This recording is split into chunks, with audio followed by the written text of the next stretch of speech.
যারা ইসলামকে মাটির নিচে গেড়ে ফেলতে চায় ওরা জানে না ইসলামের ধর্ম কি। ইসলাম চারা বীজের মতো, ইসলামকে জমিনের ভিতরে গেড়ে দিতে চাইলে এটা শাখা প্রশাখা নিয়ে আসমানের দিকে উপরের দিকে উঠে যায়। চিল্লায় বলেন ঠিক কিনা?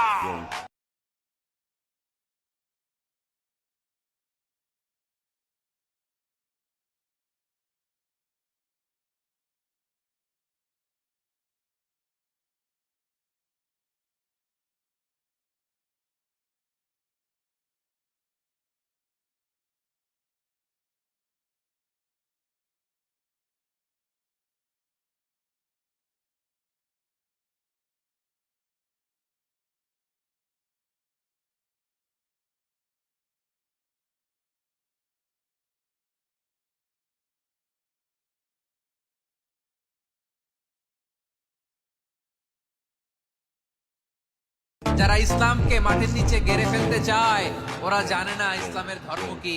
ইসলাম চারা বীজের মতো, ইসলামকে জমিনের ভিতরে গেড়ে দিতে চাইলে এটা শাখা প্রশাখা নিয়ে আসমানের দিকে উপরের দিকে উঠে যায়। চিল্লায় বলেন ঠিক কিনা?